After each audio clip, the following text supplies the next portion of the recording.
And she said compromise where you can. But where you can't, don't. Even if everyone is telling you that something wrong is something right. Even if the whole world is telling you to move. It is your duty to plant yourself like a tree, look them in the eye and say no. You move.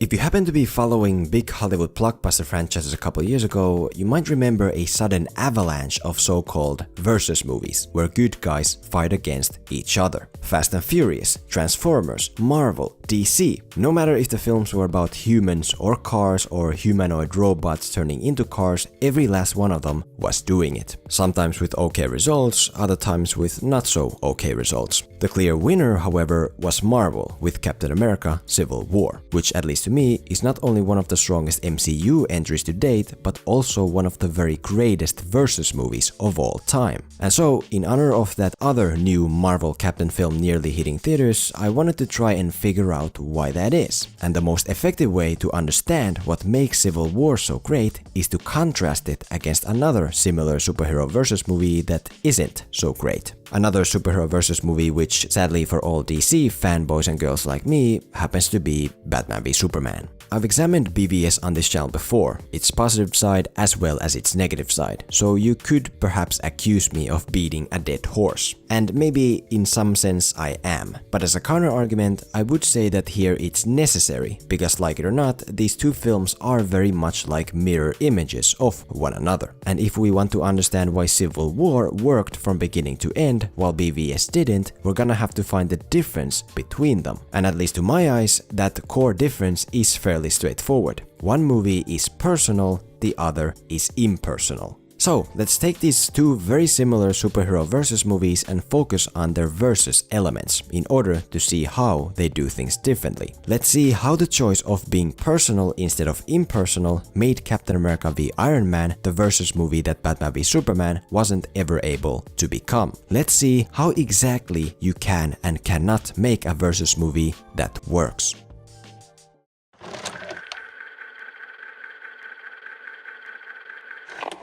Since the versus films we're talking about are about good guys butting heads with good guys, the single most important thing you need for your film to work is a proper reason for the good guys to be butting heads. The way Civil War accomplishes this is by introducing the Sokovia Accords, which would place the Avengers under the supervision of the United Nations, following all the death and destruction that the Avengers have inadvertently caused. In of itself, the Accord is an impersonal motivator. Steve Rogers would obviously support it, since he's the nice guy soldier. Tony Stark would in turn obviously oppose it, since he's the uncontrollable billionaire playboy. And like that, the motivations of Rogers and Stark would be in conflict, and the two would indeed end up butting heads. It would all function, but it wouldn't be great, because right now the motivations are impersonal, not personal. But the reason Civil War is so fantastic in this area is because it takes this impersonal motivator and turns it into a personal motivator. Tony Stark actually supports the Accords because he feels personally responsible for the destruction and death they've caused. Steve Rogers, on the other hand, opposes the Accords because he has personally seen how powerful governmental entities can become corrupt and dangerous. There's no decision-making process here. We need to be put in check. Whatever form that takes, I'm game. It's not S.H.I.E.L.D., it's not Hydra. No, but it's run by people with agendas, and agendas change. That's good. What if there's somewhere we need to go, and they don't let us? We may not be perfect, but the safest hands are still our own.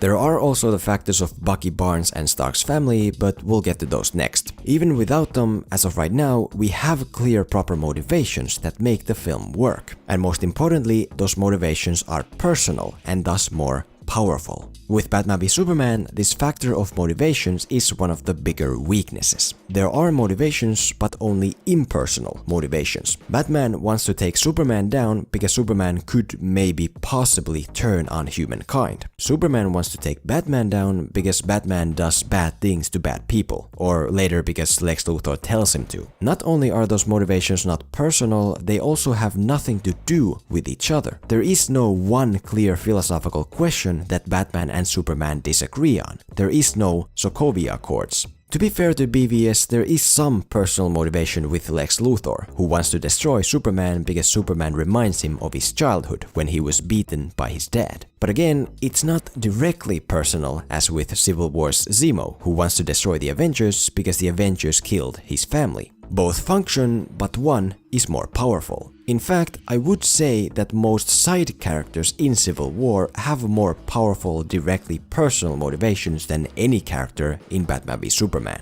So then, how could BVS fix this? How could it be about more personal motivations like Civil War? By selecting a single clear philosophical topic that its main characters can disagree on a personal level. For example, the topic of Batman's habit of killing criminals. I want to know why you decided to allow Batman to kill within this picture. You know, I tried to do it in that sort of technical way.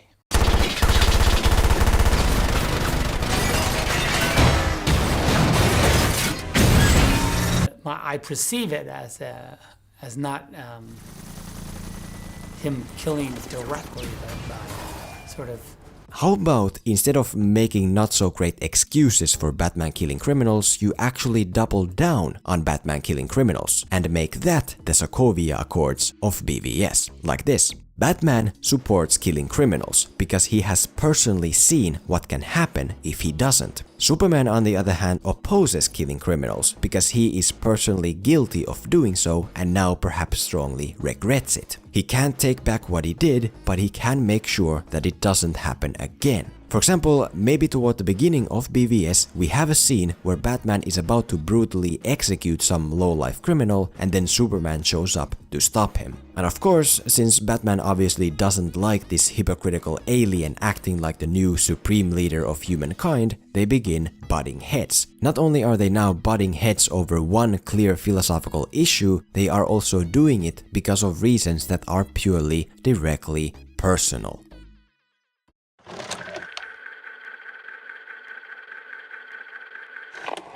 In all big modern Hollywood action movies, it's pretty much a given that there is going to be some amount of physical fighting. And just like with character motivation, in order to be powerful, these physical fights and battles at some point have to be personal. In Civil War, one of the more memorable fight sequences is the airport scuffle, where the Avengers finally clash against each other head-on. And while the sequence is very well made and entertaining and amazing, it's not the most powerful battle in the movie. And that's because, at the end of the day, it's not personal. At this point in time, except for Black Panther, not a single character is fighting others because of personal reasons. One side is fighting just to get to the next objective, the other side is fighting just to stop them from getting to the next objective. A notion which is made very clear by the light-hearted and impersonal attitude that the characters have. Look, I really don't want to hurt you. I wouldn't stress about it. You have a metal arm? That is awesome, dude. Sorry, Cap, this won't kill you, but it ain't gonna tickle either. Hey, Clint, you got tired of shooting golf? Well, I played 18, shot 18. You got hard, kid. Where you from? Queens? Brooklyn. You couldn't have done that earlier? I hate you. We're still friends, right? Depends on how hard you hit me. For what the airport battle is meant to be, it works magnificently. But again, it wouldn't work as the climax of the movie. And if it had been the climax, this movie wouldn't be half of what it is. Case in point, throughout the story, we've been moving towards a huge epic final battle where Steve and Tony and Bucky fight against an army of Winter Soldiers. And if Civil War was made by DC and Warner Brothers, that's what the final battle probably would have been. But unlike DC and Warner Brothers, Marvel knows that huge doesn't equal good. So instead of going huge, they go personal. This isn't gonna change what happened. I don't care. He killed my mom. To date, this battle between Tony and Steve and Bucky probably is the most impactful and powerful fight sequence in the entire MCU, much more so than any epic scuffle against any number of random Winter Soldiers could have ever been. Why? Because it is just so personal, to the point where the fight becomes inevitable. Tony Stark has to kill Bucky. Steve Rogers has to stop him. No words or compromises exist that would prevent one of those two things from happening. Compare this to BVS. Batman fights Superman because Superman one day might be evil. Superman fights Batman because Lex Luthor said that he has to. And so no Civil War-like personal reasons exist, which is very apparent in the fact that unlike in Civil War, the fight here isn't inevitable. Superman could, for example, just push Batman to the ground and then be like, hey, listen, I don't want to fight, but Lex Luthor has my mom. By the way, her name's Martha. Obviously, BVS is a bit different from Civil War, because at the end, Batman and Superman have to be friends. But still, the movie is in desperate need of more personal battles, in both the Batman v Superman fight as well as in their fight against Doomsday. And if we learn from Civil War, how could that be done? Firstly, we need to increase Batman and Superman's motivations to fight. We already talked about some philosophical conflict earlier, but with this, there should be more. Maybe Superman's fight with Zod actually killed someone that Batman cares about. Maybe Batman's destructive crime-fighting habit injured someone Superman cares about, like Lois Lane. Something to make them really wanna hurt each other. Also, since they now really do despise one another, they can't simply just kiss and make up right in the middle of the battle. So instead, it should go something like this. Superman defeats Batman, and then, much like with Zod, is about to kill him, because that seems like the only option to stop him. But this time, he has learned from his mistake and knows that killing isn't the right way. So instead, he lets Batman live and somehow goes to save his mom on his own, and then ends up fighting Doomsday. And now, Batman is just sitting back like, I don't care. Until somehow he ultimately has a change of heart. Maybe it's something Alfred says, maybe he somehow bumps into Superman's mom, whatever. Something that finally makes him see Superman as a man and not some alien who came here to destroy humanity. And so he joins in the battle to help him. Plus, the actual battle against Doomsday should also have more to do with Lex than just this random CGI monstrosity. Anything to make it all more personal. Stay down. Final warning.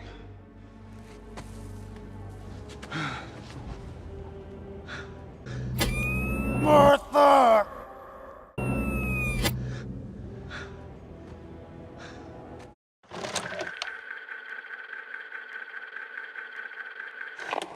For the last point, let's look at a couple smaller but at the same time very important character elements to keep in mind when making a versus movie. Those character elements being inner unbalance and connection with one another. Firstly, the inner unbalance. If you want your heroes to disagree with each other to the point of actually fighting each other, not only do they need proper reasons to do so, they should also be in a bit of a bad place mentally. And that's because it is basic human nature to make more drastic and destructive choices and actions when things aren't okay. You wouldn't normally run a red light, but if you've just been cheated on by the love of your life, then you might. You wouldn't normally tell your super nice chemistry teacher to go F herself, but if you've just been to the theater to see Justice League for the first time, then you might. In Civil War, there is unbalance like this on both sides. None of it is huge, but it is all still very important. Tony Stark has recently broken up with Pepper Potts because of his inability to stop being Iron Man. And now, even though he tries to keep it hidden, he is clearly heartbroken and has nobody to talk to or get support from.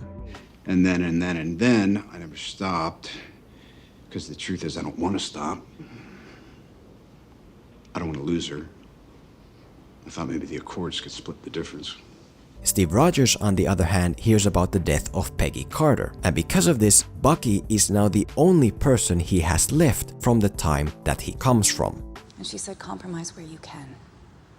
But where you can't, don't.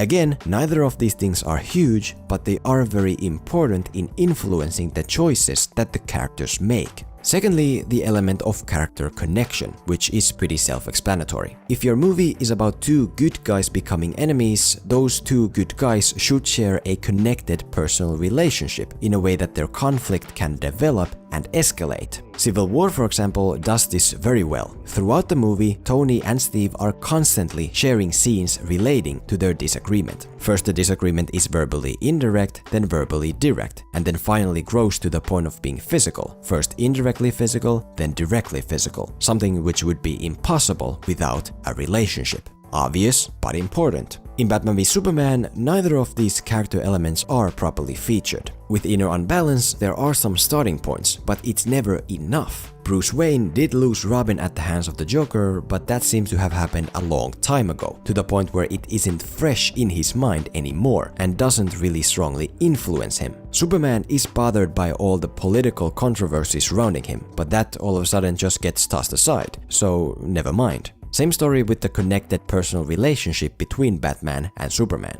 As in, they don't really have any kind of relationship which would allow their conflict to steadily escalate. They meet once for 5 seconds and then they fight. They also bump into each other out of costume, but even then, it's not personal. It happens only because Lex Luthor wants them to bump into each other. So again, never mind. But now that we know how Civil War does it, let's see how BVS could maybe do it. With the Inner Unbalance, all we need to do is strengthen some of the stuff we've mentioned before. With Batman, the death of Robin, for example, should have happened fairly recently, so that it is still fresh in his mind. And because of it, Batman has pretty much become manic and is only now taking up the habit of killing criminals. As to Superman, you can use the politics thing if it actually goes somewhere, but even more effective is to have Superman still be pained by him killing Zod, to the point where it's eating away at him inside. So much so that he's become obsessed with not allowing anything like it to happen again. And since he now hears about this Bat vigilante killing people left and right, he has to stop him.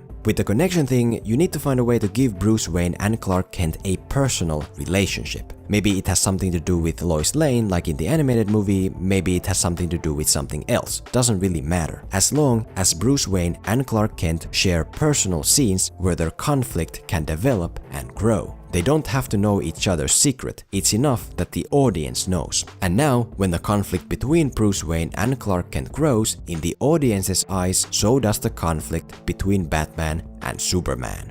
And there we have it. If you want to make a versus movie that's great, consider the following personal factors. Give your heroes proper conflicting motivations and beliefs. Make their climactic physical battle intimate instead of big. Put them in a bad place mentally and give them some form of a connected relationship so that their conflict can naturally grow. Do that and maybe you get a movie that's less Batman v Superman and more Captain America v Iron Man.